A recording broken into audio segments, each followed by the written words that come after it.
Bien, bonsoir. C'est dimanche, j'allais dire vendredi, mais non. Aujourd'hui, on est dimanche et on est en direct sur Twitch. C'est la première fois que nous faisons ça. Bonjour, James, comment ça va? Salut, ça va Christophe, ça va Christophe ou Pampan, je ne sais pas, j'ai vu des choses passer là sur les réseaux, apparemment on t'appelle Pampan maintenant, d'où ça vient, d'où ça sort? J'avoue, j'avoue que j'ai un petit peu craqué, je l'avoue. C'est-à-dire que il faut dire que le Twitch là, il est un petit peu improvisé. Je t'ai prévenu, James, je crois, uniquement lundi dernier. Oui, Pour te prévenir, pour te dire, bah tiens, si on essayait de faire ça sur Twitch, l'enregistrement sur Twitch, d'habitude on enregistre effectivement une fois, 2 fois par mois les dimanches. Et puis là, ce dimanche-là, il y avait pas mal de monde qui était absent. On s'est retrouvé à deux. Et je me suis dit, ben, pourquoi ne pas péter les plombs et de faire l'enregistrement sur Twitch. Sur Twitch, ça nous entraînera à faire des émissions en direct qu'on n'avait encore jamais fait. Et puis on va voir ce que ça donne, quoi. Et en et racontant donc, ça, je ne bon, réponds pas du tout à ta question, hein. exactement, exactement. Mais c'est bien, moi aussi j'ai une anecdote pour les gens qui nous écoutent. Sachez que ben, moi je suis en direct de chez moi, mais je n'ai pas la musique du générique, donc j'ai trouvé ça vachement long de ne pas avoir de musique et d'attendre tout seul dans le silence, dans ma petite pièce, dans mon petit studio d'enregistrement. J'espère que vous en avez bien profité. Moi je n'ai rien entendu en attendant de pouvoir entendre la voix de Pampan. Ouais, Voilà, on alors a Pam raconté Pam, chacun notre pourquoi? anecdote, t'es content? Ouais, je suis content, ouais, j'aime bien les anecdotes. Et Pam Pam, parce que ça me fait rire, j'aime bien le. Ça m'a fait rire, qu'est-ce que tu veux que je te dise? Pan, voilà. Ça m'a fait vraiment rire, quoi. Donc, écoute, D'accord, hein, c'était 9 heures du je me suis dit, matin, ça y est, il se prend pour un lapin, il va bouffer des carottes. Non, non. C'est aussi, alors pour les plus anciens, c'était aussi le surnom de Monique Pantel, une critique cinéma comme on n'en fait plus hélas, euh, qui critiquait les films comme un vrai spectateur, quoi, sans aller chercher des références intellectuelles, et qui était vraiment là pour dire ce film est pas mal ou ce film est bien, et qui était très populaire. On l'appelait Pampan à cause de sa Comme nous, verve quoi. et de son écriture très acide, Un peu comme nous, quoi. un peu comme nous. Écoute, Voilà je pourquoi ton crois, surnom Pampan. Ok. voilà, je crois que c'est le moment de présenter pour ceux qui nous regarderont sur Twitch nos petits avatars. Donc là, ils apparaissent, c'est merveilleux. Donc James, tu es ce petit beau gosse aux yeux verts Ouais. qui apparaît, qui est en train Ça de, me de ressemble, rire. mais alors totalement. Ça me Dame, ressemble je n'écrirai totalement. rien sur ce film, c'est une merde. Mais je trouve aussi que ça te ressemble, oui. Et moi, je suis cette espèce de petit professeur fou en pâte à modeler. Et ça me va assez bien, je dois dire. Ça te La pâte à modeler, ressemble totalement. ouais. Que ce soit la pâte à modeler ou le professeur fou. Euh, Bah écoute, je te propose d'enchaîner le programme pour Allez, on cette démarre. première Faut pas que partie. ça traîne. Faut pas que les gens s'ennuient, faut pas que les gens zappent là. On est en direct, on est sur Twitch. Go! Alors, on va parler de Festen dans l'instant culte, une nouvelle chronique depuis maintenant 15 jours. On parlera aussi on va jouer, tiens, avec un auditeur. Si vous voulez jouer avec nous, n'oubliez pas que vous pouvez envoyer soit un message privé sur Twitch, soit sur le site internet lanuitdudimanche.fr, soit en envoyant un message sur nos réseaux sociaux. Et puis on va commencer par parler du stand-up, tiens. Tu sais quoi, on démarre de suite avec un petit jingle. Générique. Dame, je n'écrirai rien sur ce film, c'est une merde. C'est long. Je m'ennuie vraiment, hein. Ouais, je suis désolé, c'était le générique, pourtant il a duré que 10 secondes, mais c'est vrai que moi aussi, je l'ai regardé, je me suis dit, ah oh mon dieu, c'est long. Alors je t'avertis, mais Ah, c'est long. celui du jeu, il est encore plus long. Parfait, j'en profiterai pour faire une petite sieste, histoire d'être bien en forme pour le jeu. Ouais, ouais, il est vraiment long. Écoute, pour ce premier thème, on va parler de quelque chose dont on n'a jamais parlé dans l'émission. On parle beaucoup de cinéma et de séries et parfois de livres. Cette fois-ci, on va parler de stand-up, de comédie pure et dure, donc de spectacle vivant. Tu sais quoi, je te laisse la parole. Qu'est-ce que tu en penses, James? Le stand-up, alors moi j'ai beaucoup aimé ça quand j'étais un peu plus jeune. de voir des gens sur scène raconter un peu l'histoire de leur vie. Et j'avoue que ces derniers temps, c'est vraiment pas quelque chose qui me passionne. Je trouve ça, c'est très redondant. Voilà, c'est très redondant. C'est toujours un peu les mêmes blagues, un peu les mêmes mimiques, les mêmes gestes. Les anciens du stand-up que j'aimais beaucoup, bah, aujourd'hui, quand ils reviennent avec leur tout nouveau spectacle, je m'ennuie. Clairement, je m'ennuie. Voilà, je m'ennuie aujourd'hui devant du stand-up classique. Ouais, il y a une très bonne interview de Fabrice Eboué qui est sortie cette semaine, je crois, sur Thinkerview, la chaîne YouTube bien connue, où il explique que ben, le stand-up c'est devenu une recette maintenant. J'ai trouvé l'interview vraiment très intéressante. Il décrit la recette. C'est-à-dire qu'on prend une situation de base, on la pousse, on lui trouve un côté absurde et on la balance sur scène. C'est une recette, quoi. Et il dit aussi qu'aujourd'hui, les jeunes, ils veulent plus être humoristes, ils veulent être milliardaires, c'est-à-dire faire de l'argent. Ils n'entrent pas dans le métier pour dire, mais moi j'ai envie de faire rire les gens, mais pour faire du fric, quoi. Et donc il décrit toute une génération d'humoristes ben, qui ont deux trois vannes, qui tournent en boucle sur TikTok, YouTube et Instagram, qui les font connaître. Et ils entrent comme ça de plein pied ben, dans le business, on va dire, dans le monde des tournées et dans le monde des médias radio, télé. Tu as entendu cette interview? Non, j'ai pas entendu cette interview, mais j'avais entendu une interview de Paul Mirabel qui faisait écho à ça.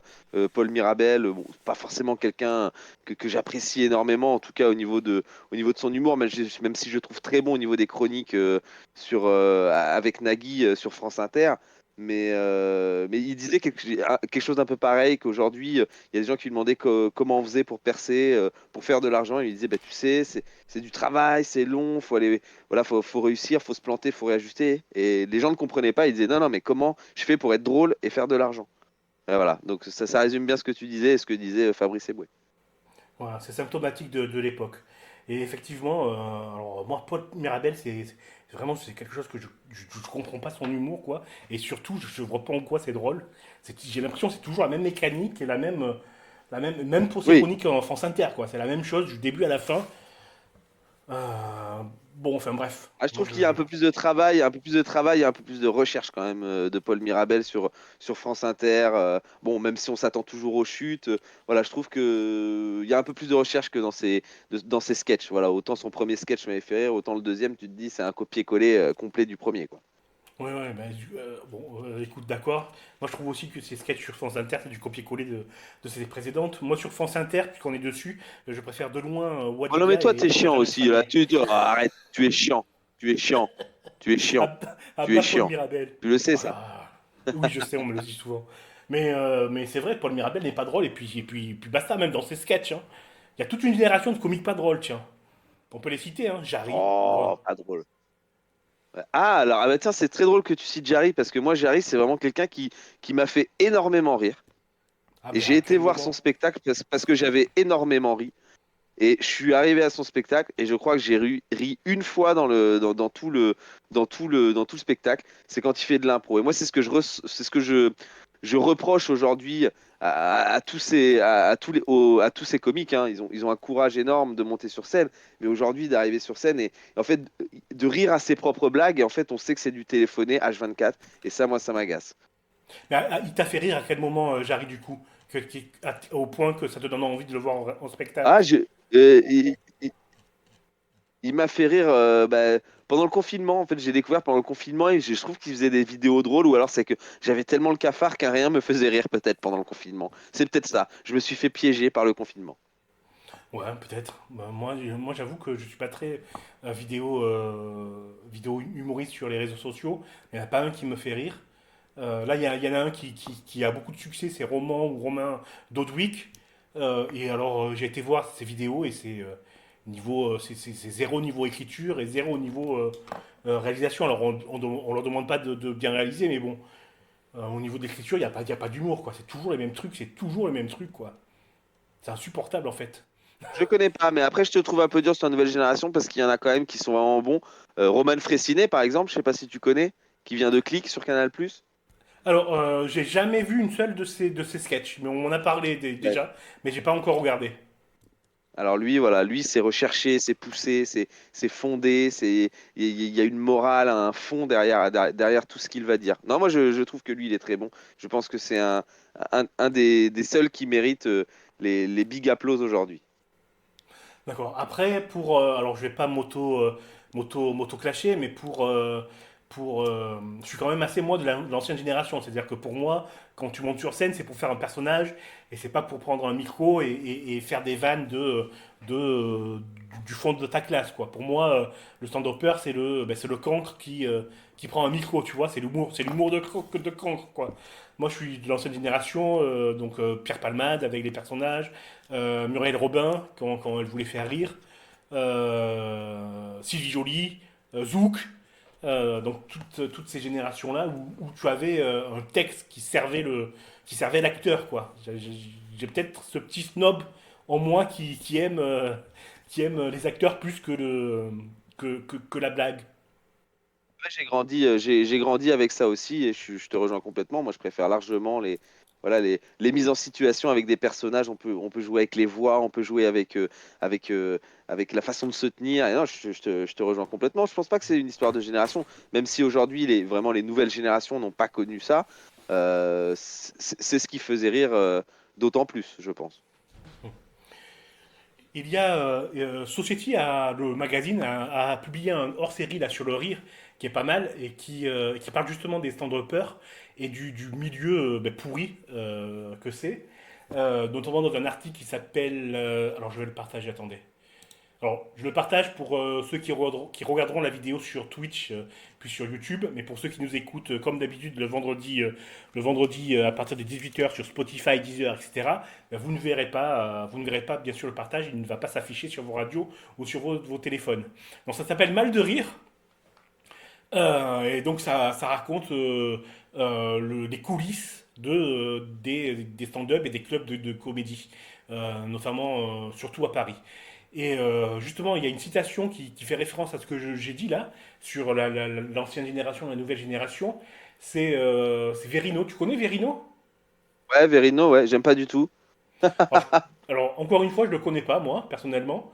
Mais il disait que l'émission de Laurent Ruquier, Ondar, on ne demande qu'à en rire, venait faire.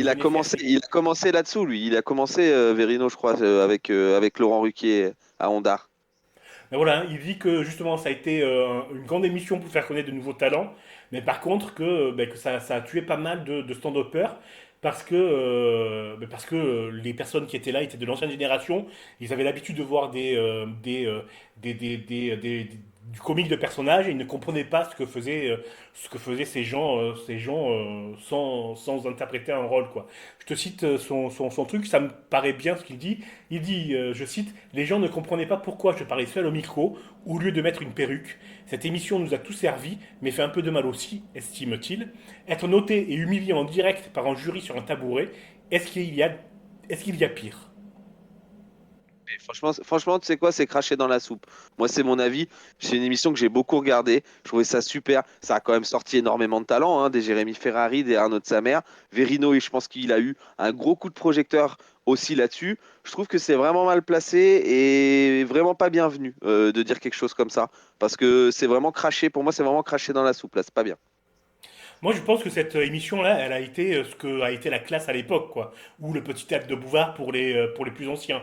C'est-à-dire un puits. Ben voilà. Et aujourd'hui, est-ce que tu as entendu des humoristes critiquer cette émission? Non, c'est quelque chose qui t'a fait connaître, t'a donné, qui t'a donné une ouverture sur ce monde-là, ce monde que tu cherchais. Ça n'a rien de venir le dézinguer par derrière. Je trouve ça ridicule.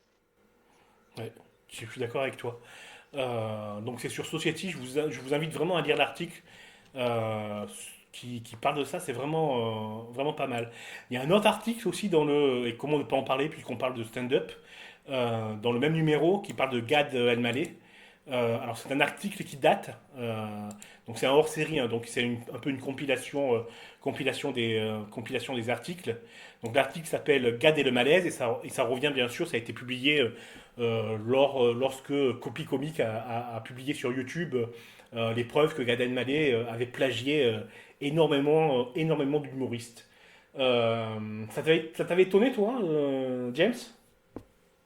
qu'il ait plagié énormément d'humoristes, non, pas du tout.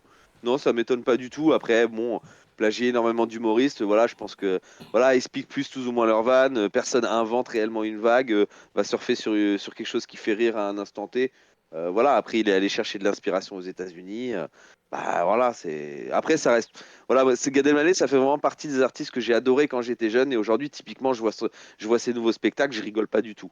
Voilà, c'est ce que je disais en préambule un peu. Voilà, c'est vraiment le type de personne qui, je trouve, n'arrive pas à se réinventer. Voilà. Je suis d'accord avec toi. Ton premier spectacle, moi, m'avait fait hurler de Ah rire. bah, C'était vraiment super, quoi. Mais après, bon, ben, encore une fois, ça a perdu en qualité. Là, ce qu'on voit dans l'article, c'est que c'est le vol de blagues, c'est industriel, quoi. Donc, ok. Ouais. Bah, mais tu vois, c'est ce que je dis, c'est industriel, ils le font tous. Et tu t'es cru sur France Culture ou quoi à nous sortir tous tes articles-là? T'en as encore un autre sous ton chapeau? je suis désolé, j'adore la presse et je trouve qu'on apprend plein de trucs dans la presse. Et ouais, non, j'en ai pas d'autres. Sauf si tu me pousses, je peux parler des nuls. Mais d'abord, je termine avec Adèle Mallet. Je vais citer deux citations. Par exemple, Mike Ward, un comique québécois, dit dans l'article Gad m'a demandé si je jouais souvent à Paris. J'ai dit non. Il m'a ensuite demandé si mon matériel était connu en France. Là, je lui ai dit que s'il me volait, je le détruirais. Et il lui a rien volé. Je trouve cette anecdote folle. Euh, Il y a un deuxième point. Excusez-moi, j'étais en train de chercher. Et maintenant, je bégaye. Merci. Euh, Eh, tu nous as fait. Attends, j'ai cru qu'on était passé sur du mégabit là. J'ai plus rien compris là. non, Je désolé. me suis dit, mon Dieu, ma grand-mère veut faire un appel, mon 56K est encore en train de bugger. Non. Ouais. Donc c'est un humoriste à qui il a volé une blague et qui dit sous anonymat. C'est cynique, mais en vrai, il arrive à faire du super bon café quand même. C'est une forme de talent de savoir ce qu'est une très bonne vanne, de se la réapproprier et d'être suffisamment malin pour que ça ne se voit pas trop. Il fait des putains de samples et c'est un interprète de génie. Et Ah, c'est pas. Mais voilà, ouais, ils ont pas tort non plus. Dans un sens ouais. comme dans l'autre, voilà, les gens n'ont pas tort. Comme tu dis, c'est une usine à vol de blagues. Et voilà, le génie, c'est aussi de savoir se réapproprier les blagues en les changeant un petit peu et que ça se voit pas trop. Mais je pense que ils y passent tous. Hélas, hélas, ça doit être énorme. Tu m'étonnes que tout le monde craque, quoi. Euh, la Tracy qui a arrêté sa carrière. Constance aussi, qui a craqué en plein milieu d'un spectacle. C'est raconté dans l'article. C'est effrayant. Mais en même temps, la semaine dernière, on parlait de Caroline Bongrand et de ses livres sur le cinéma. Ça me fait penser à ça, quoi. Quand ça touche à l'argent, quand ça touche à l'artistique et au pouvoir et à avoir une place, ben ça devient un peu compliqué, quoi. Là, ça devient compliqué. Là, le sujet devient chiant. Allez, viens, on change de sujet, mon pampan. On change de sujet. Ok, d'accord, je te suis. On va parler de l'instant culte après ce merveilleux petit lancement et une animation en logo. Je dis n'importe quoi, mais regardez pour ceux qui ont l'écran. Madame, je n'écrirai rien Voilà. sur ce film, c'est une merde. C'est pas grave. Ah, on Ça, nous entend. ouais. Mais Excusez-nous. c'est pas grave, ça a foiré la petite animation, mais c'est pas très grave. Comment ça va depuis tout à l'heure, James? Ah, Je sais ben pas ça pourquoi va je dis ça. depuis tout de suite. Depuis tout de suite, tout à l'heure, tout de suite. C'était pour remettre un peu d'ordre dans mes fiches. Excuse-moi. Enfin, je Oh, t'ai lancé d'accord. une Allez, perche. vas-y, je couvre avec ma voix mélodieuse, je couvre le bruit de tes grosses paluches qui bougent le papier froissé. Ah, c'est bon, plus personne n'a entendu. Allez, je te redonne la parole. Alors, on va parler de l'instant culte et on va parler d'un film qui s'appelle Festen. Alors, juste Euh, avant que tu commences, je tiens à rappeler aux gens l'instant culte. Donc, on s'est donné pour mission de ressortir des films cultes et de s'obliger à les regarder pour pouvoir en discuter. Voilà, hein, j'ai juste envie de dire ça aux gens. Et après, je vais parler de la merde que tu m'as obligé à regarder. Je t'écoute. Super, génial. Super lancement, c'est vrai que j'oublie maintenant c'est le stress d'expliquer ce qu'est l'instant culte. Bref, on a choisi, enfin j'ai choisi, j'assume l'entière responsabilité de ce film. J'ai choisi Festen. Pourquoi j'ai choisi Festen? Parce qu'on m'en a beaucoup parlé, on me disait c'était un super film, il faut absolument que tu le regardes, etc. Et donc on a commencé à vouloir mettre des films cultes dans Et alors et que Festen c'est un film culte pour beaucoup, je me suis dit, bah, tiens, ce sera l'occasion de le regarder. Quelle erreur. Euh, Et quelle erreur, quelle énorme erreur. Ça n'est pas du tout un film culte. Alors, c'est un film qu'il faut savoir est entré en non-compétition officielle au Festival de Cannes, je crois. c'est ça, Bref, exactement. voilà. Et bon, voilà. Je pense que c'est le seul miroir qui a projeté un peu ce film. Par contre, tes amis qui t'ont dit, regarde ce film, c'est un film culte, soit ils se sont foutus de ta gueule, soit change d'amis. Ouais, hélas. J'en ai déjà changé 2 fois, donc je peux pas Ah changer merde. tout le temps, quoi. Ah ouais, bah ouais. Il y a plus trop de stock là. Effectivement, hélas.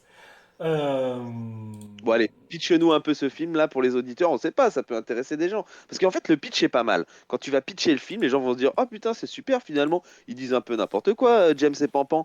Mais franchement, voilà, pitch. ben, en gros, c'est une famille qui se réunit pour les 60 ans du patriarche. Au cours de la soirée et du week-end prévu, tout va partir en couille, si vous me permettez l'expression. Et ce sera une catastrophe, des secrets vont être révélés, la famille sera brisée, des vérités vont voler en éclats. Euh, c'est quelque C'est chose de pas des basique, hein. vérités. Non, mais c'est pas des vérités vont voler en éclats. C'est une La vérité vérité, ouais. avec cette scène. Mais une vérité, mais avec cette scène, mais magistrale. Alors on peut le dire parce que c'est vraiment au début du film, hein, c'est dans les 20 premières minutes, d'un fils qui dit à l'anniversaire de son père devant tout le monde que quand il était petit, lui et sa sœur, qui est morte un an plus tôt, on ne sait pas encore pourquoi à ce moment-là, se faisaient violer par son père. Il dit ça devant 60 personnes et il n'y a pas une réaction. Ah non mais, alors, non, mais c'était grandiose, c'était magistral. Enfin, je veux dire, c'est horrible, la scène est horrible, mais en même temps elle est risible. Je sais pas ce que t'en penses. Euh, Risible, non, je ne suis pas trouvé risible. Lourde, moi, Non mais c'est la Ah oui, réaction, d'accord. c'est horrible. Tout le monde s'en Non, fout, quoi. C'est Non mais oui voilà exactement. Non mais c'est même, enfin, je veux dire, ça ne reflète à aucun moment quelque chose qui peut se passer dans aucune famille. Quelqu'un va se lever, va parler devant 60 personnes, mon père me violait, et puis tout le monde va continuer à boire son petit vin, manger son petit fromage, lui il se rassoit, et puis après je vais rediscuter avec papa dans la cave sous les cuisines. Non mais c'est un grand n'importe quoi. ouais, c'est ça. Même sa sœur dit non, non, mais il plaisantait, ne vous inquiétez pas, continuons à bouffer, etc. Ça n'a pas de, j'allais dire pas de sens. Ouais, il n'y a pas de prise dans la réalité, quoi. Je pense que c'est plutôt un truc de théâtre, quoi. Tu vois ce que je veux dire? Un texte de théâtre hors sol, quoi. Mais ce Ouais, qui va pas ouais, dans le ouais, film aussi, c'est la peut-être. Mais réalisation, après, quoi. ah bah horrible, horrible, horrible. Au-delà de l'histoire, mais la réalisation, c'est pas possible quoi. J'ai l'impression que c'est ma petite fille de 4 ans qui a pris une caméra et qui nous a filmé, qui nous a filmé dans le jardin quoi. C'est vraiment affreux. Non, non, non, oui, c'est horrible. La réalisation, elle est héritière du manifeste du Dogme 95, qui a été rédigé par Lars von Trier et le réalisateur justement de Festen, Thomas Winterberg. Euh, tu étais au courant de ça ou pas? Alors non, j'étais pas au courant de ça et pourtant j'en ai vu hein, du Lars von Trier. Je les ai tous vus. Hein, j'ai jamais vu Lars von Trier filmer de cette manière-là. Dans quel film il filme comme ça? Alors, il y a une série, il a fait une série un peu sur ce modèle qui s'appelle le Kingdom Hospital, une histoire d'hôpital hanté par des fantômes et par le diable, qui est pas mal la série, mais c'est exactement filmé comme ça, quoi. Caméra à l'épaule, tout bouge, rien n'est cadré, ça se prête bien à la série en fait, pour être Mm. honnête. Ça se prête vraiment bien à cette ambiance un petit peu horrifique.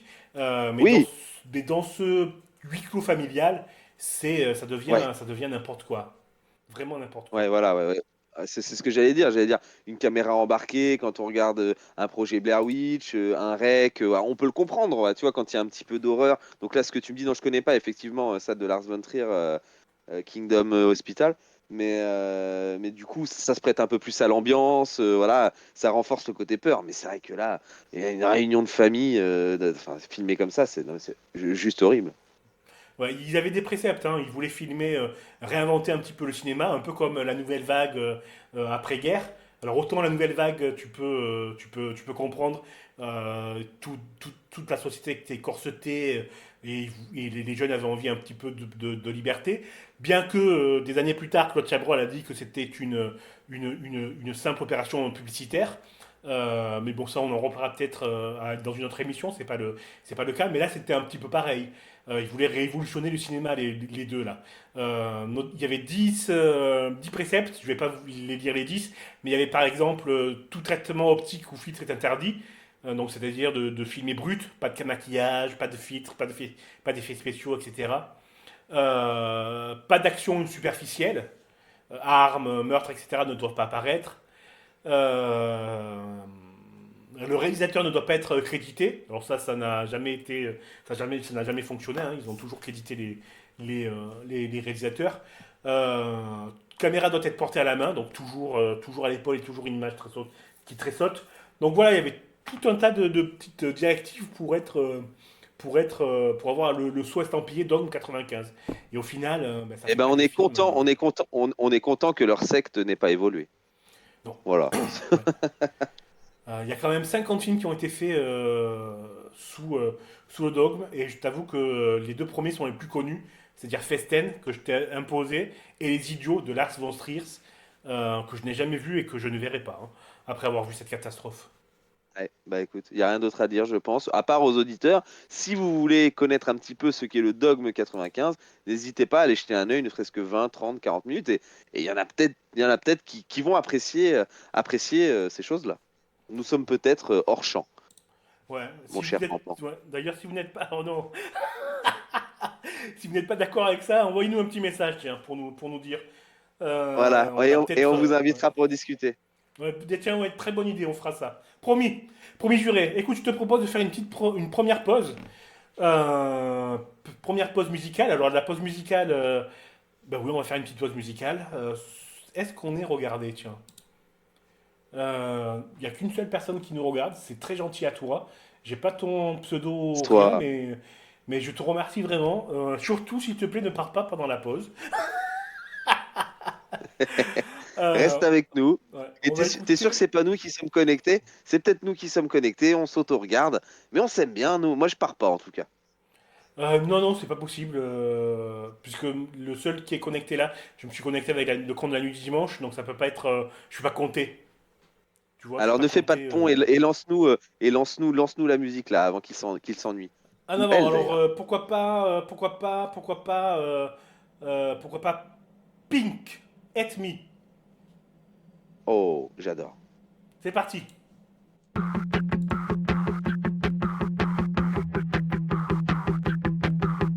Victim, such a perfect victim. Living in this prison, most they would kill themselves to be in here with me. But you blame me, don't you love to shame me? Everything you fucked up, failed at, broke or lost, and it's all my fault, but I know it's not. So hate me, I'm the villain you made me. I'm the monster you need me, or it's all on you. Hate me, I'm the villain you made me. I'm the monster you need me, or it's all on you. You bitch, wanna lock me up like an evil wish from my exit. How I disappear is my magic trick.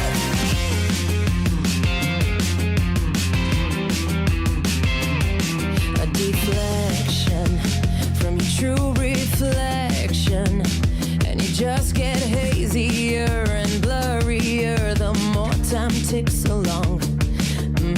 Bad guy, I'm the perfect bad guy. She's a nut, she talks too much, she's loud and drunk. Let's take her down a size. So hate me, I'm the villain you made me. I'm the monster you need me, or it's all on you. Hate me, I'm the villain you made me.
Et ouais, voilà, donc c'est parfait. C'était Pink, donc, Hate Me. Et de retour donc avec un petit jeu. Euh, un petit jeu. Bah, tu sais quoi, je vais lancer, avant d'accueillir notre joueur, je vais lancer le petit jingle. Ah, c'est le jingle où je vais me sentir seul pendant longtemps? Exactement. Et là, tu le gâches. Allez. C'est pas grave. James, on accueille Jérôme, notre premier candidat. Bonjour Jérôme, Bonjour à tous, sympa le jingle. qui est sympathique. il est Bonjour Jérôme. Ça, c'est un vrai auditeur, ça. Ouais, bravo. Jérôme, tu nous appelles d'où? On fait comme à la radio. D'où tu nous appelles? Je vous appelle de Marseille. Ah, je déteste cette ville. Marseille bébé. C'est Marseille bébé. Jérôme, je vais t'expliquer le jeu. Je vais poser 3 questions, peut-être 2, on va voir le temps. Si tu arrives à gagner au moins 2 questions, bah, tu gagnes de l'eau. Et tu vas jouer pour, bah, écoute, pourquoi pas un livre, Un La week-end à Dragonne et le Londres. Un Droll. week-end à Londres. Un week-end à Londres offert par Pampan. Oh, arrête, déjà. Allez, c'est faire pour le week-end. Ouais, ouais. Je rappelle qu'on appelle ça. L'association. Ouais, la production n'a pas de fric. Donc non, tu ne gagneras Voilà. pas de week-end à Londres, mais tu gagneras Ce sera un livre. un livre, oui. La Dragonne et le Drôle de Damien Galisson aux éditions Sarbacane. Ah, ça, c'est super, par contre. C'est un Ah, très très bon un cadeau. livre de Francis Cabrel. Non, il n'a jamais parlé de Francis Cabrel. Je sais même pas s'il sait écrire en plus lui. Trêve de méchanceté. On va jouer au jeu de l'interview. Je vais vous donner une citation et vous allez devoir trouver qui a donné, qui a dit cette phrase en interview. Donc attention, je cite. Je devais vendre Attention. un loft. Pardon? J'y vais? Pardon? Je Oui. retourne. Donc la phrase. Je devais vendre un loft. Une plaque tournante de la partouze parisienne. Plein de boulards y avait été tourné. J'avais trouvé un sosie de Dick Rivers qui était intéressé. Il faut répondre quand? Tout de suite. Pierre D'après vous, Palmade? qui a raconté ça? Pierre Palmade? Non, non, non, c'est pas Pierre Palmade. Ah, comme Stéphane Plaza.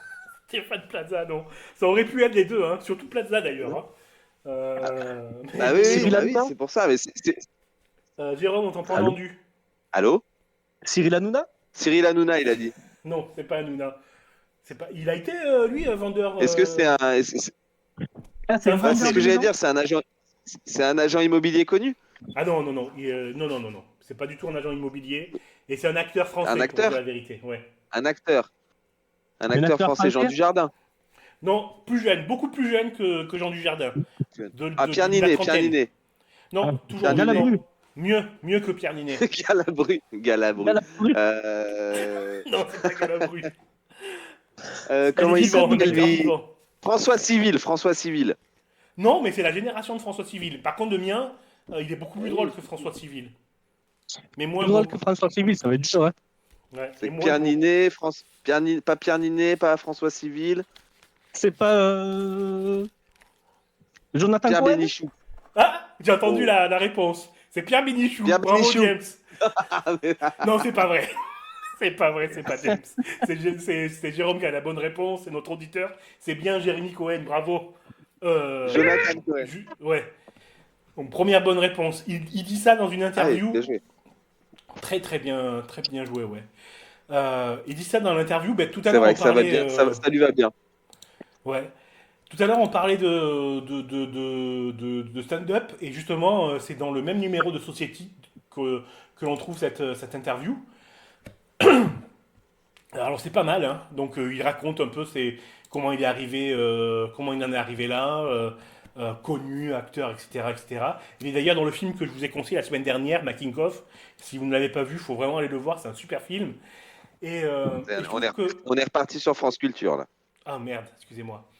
C'est pas grave, je vais juste dire un petit mot sur son interview. C'est que c'est une interview moderne. C'est-à-dire que par rapport aux acteurs ou aux actrices Pose la question. qui racontent n'importe quoi en interview, Mais lui, tu vous m'avez- sens la sincérité, c'est vraiment une interview moderne, quoi. J'ai bien aimé l'interview. Vous m'avez oublié? Non, non, t'as pas oublié. D'accord, vous voulez la deuxième question, c'est ça? Allez, Non, on part à oui. la deuxième question. Allez, deuxième question. Moi, je veux gagner le week-end à Londres.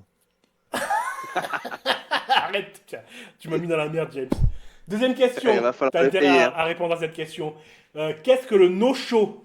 Le no-show, Ouais. c'est un spectacle annulé.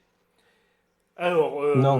non, c'est pas tout à fait ça. C'est quelque chose qui est annulé, effectivement, Annu- mais ce n'est pas un spectacle. C'est là où il fait froid. Un événement.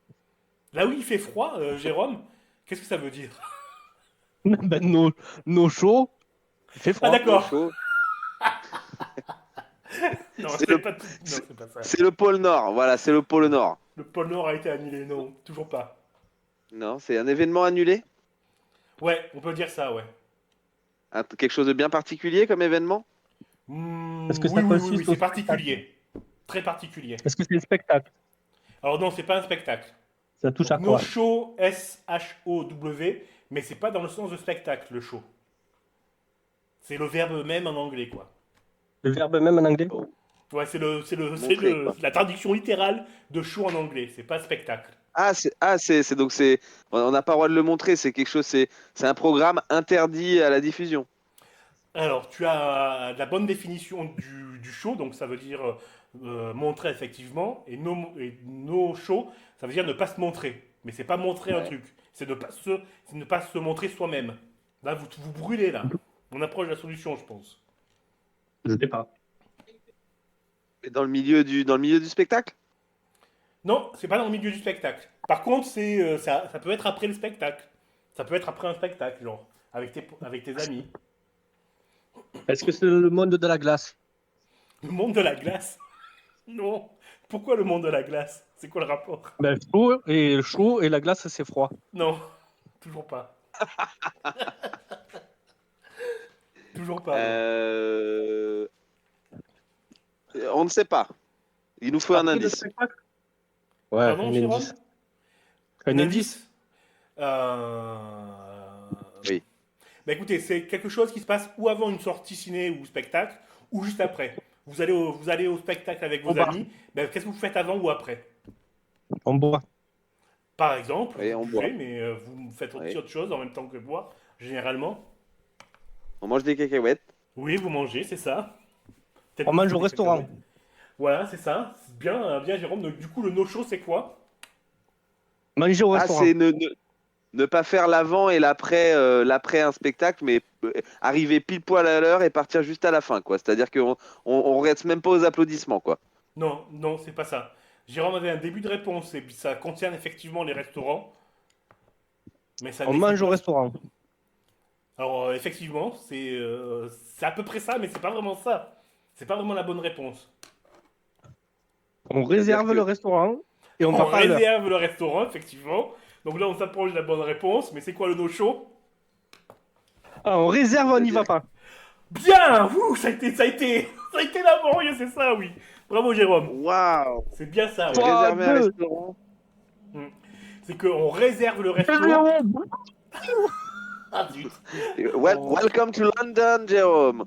Non, arrêtez. Il n'y a pas de Londres. Il y a mieux, il y a le livre de Damien Galisson, c'est tout. Il n'y a pas de Londres. Je vais commencer à apprendre l'anglais. Non, mais arrêtez. Ça suffit.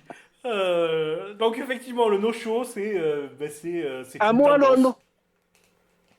Non, c'est une tendance en France. Et qui est faite en plus par les Anglais, dit l'article. C'est un article que j'ai trouvé dans la Tribune du Dimanche. Plutôt fait par les Anglais, pardon. Vous savez pourquoi? Parce qu'ils sont en amis, ils réservent 4 restaurants et ils font choisir à leurs amis. Ben, tiens, vous voulez manger ce soir? Les amis choisissent et puis les 3 autres restos réservés passent à l'as, quoi. Vous avez déjà C'est fait ça? dégueulasse. Pour combien de C'est personnes? dégueulasse, oui. Ah ben, pour Ah, 4, non. 5, 6, 10, Ah, pour beaucoup, quoi. Mais, Ah ouais, moi, c'est je dégueulasse. pensais que c'était un voyage pour deux déjà. C'est bien. Arrête. Non, faut arrêter avec ça, non. Moi, ça me choque. Ça Non, me moi, choque, hein. Mais, Moi, ça me choque aussi, mais moi, je connaissais les restos basket où là, on paye pas, mais là, c'est carrément mieux, c'est que tu n'y vas pas du tout, quoi. Ouais. Ah ben moi je connais un frère qui fait ça, resto basket. Ah, Ah, tiens, ouais, c'est ça, étrange. si On tu lui l'embrasse. diras, pas terrible, hein. On l'embrasse. Allez, Alors moi ça me on choque en par passe. contre, j'ai fait du théâtre dans une ancienne vie et c'était une pratique courante pour la concurrence quoi. C'est-à-dire que toi tu présentais ton spectacle dans un théâtre et le théâtre concurrent réservait toute la salle en faisant appeler plusieurs personnes, je réserve 10 places, je réserve 5 places, etc. Et du coup tu te retrouvais complet, sauf que c'était des fausses réservations et le soir de ton spectacle tu n'avais personne alors que ton concurrent était plein parce que mais toi, tu avais refusé des vrais gens qui voulaient venir en leur disant, ben non, c'était complet ce soir-là. Donc c'est une Ah, pratique c'est que courante, surtout à les gens Avignon. Hein. payaient pas. Les gens Ouais. payaient pas avant, quoi. Ouais. C'est pour ça qu'à Avignon, depuis quelques temps, tu as des places, tu dois payer une partie de la place pour avoir une réservation correcte. Ok, Ok. je ferme ma gueule et on passe à la dernière question. On y danse, on y danse. Merci, Jérôme. Merci. Vous voulez Un pas petit point rejoindre à culture. l'émission? Vous avez l'air fun. On a chopé premier auditeur, on est tombé sur le bon. Hein. Ouais, exactement. Dernière question. À l'occasion des Jeux, le risque de tension Attendez. sociale est... Oui. Tu es prêt? C'est la dernière question. C'est la dernière. Oui. Donc même si je réponds pas, j'ai gagné le voyage. Alors, on va faire un Ouais, équité double. Si James répond, Voilà. tu as perdu tout et tu me dois le voyage.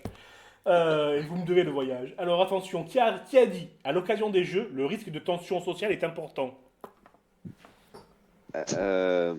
Guy Lux. Un homme politique? Non, c'est pas Guy-Luc, c'est pas un homme... Alors, dans son ancienne vie, il s'est mêlé de politique, mais ce n'était pas vraiment un homme politique. Mais il est mort. Macron? Il est vivant. Macron? Non, Il est vivant. c'est pas Macron, non. Il Ça est collait bien vivant? pourtant. Il est vivant, oui, tout à fait. Pardon, James, j'ai pas entendu. Je disais, ça collait bien. Macron, un politique qui ressemble à un politique, mais qui n'est pas vraiment un politique. Ouais, C'est-à-dire hélas, c'est une mauvaise réponse. Jérôme, je n'ai pas entendu votre question, c'était quoi? Non, j'ai juste dit Mitterrand. Non, Mitterrand est mort. Enfin, à quelle ça heure, dépend à quelle heure lequel. par l'avion? À quelle heure par l'avion? Arrêtez. C'est- c'est- Il n'y aura pas Est-ce de que je peux voyage. choisir la date? Non, non, pas du tout.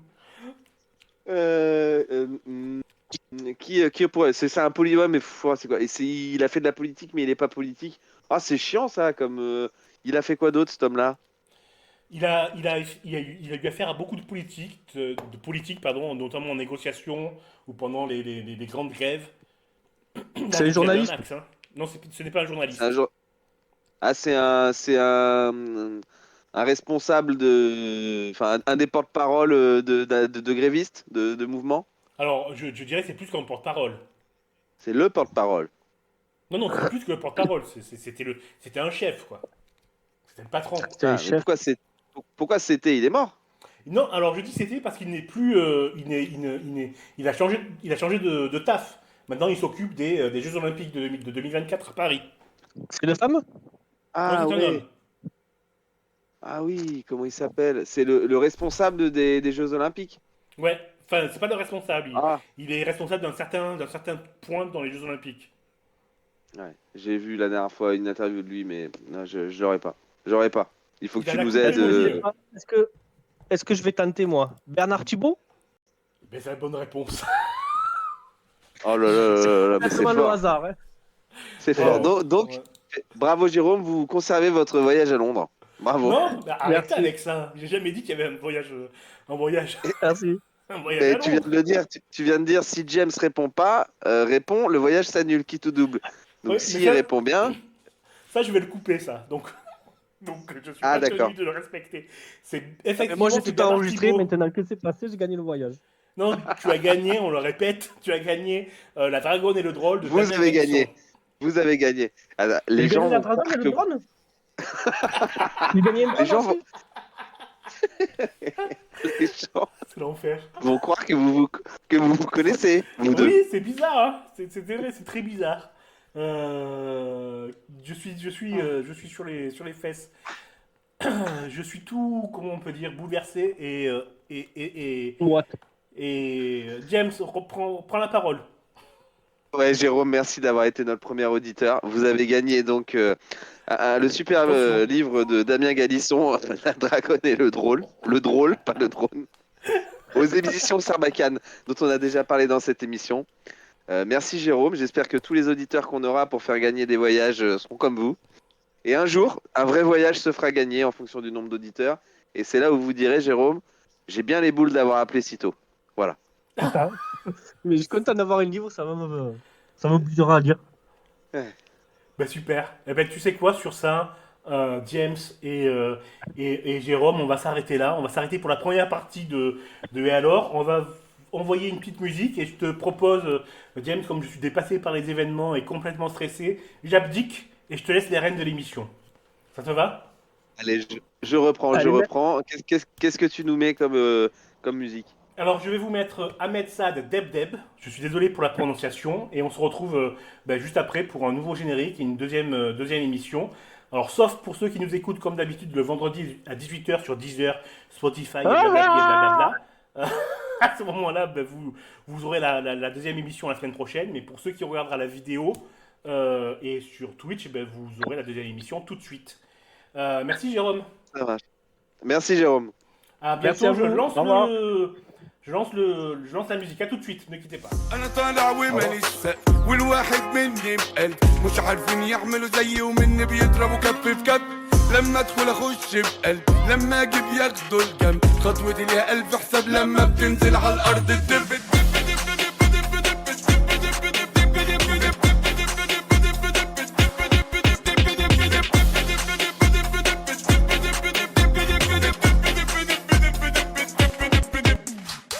انا ماشي وما بوقفش انا بنزل الم واقش ما بحبش الف وادور انا بدخل وش الوش انا شغال الف الالف انا ايدي في حرير تتلف وتقيل على اي تقيل كلها قدامي تخف ايدي مش هتبطل عد واللي معاه مش مع حد ما اشغلش دماغي بحد عشان كلها على قد القد انا العب يا ما فيش لعب بس اسيب كل الصح وفي اي مكان تلاقيني مطرح ما الرجل تحب تدب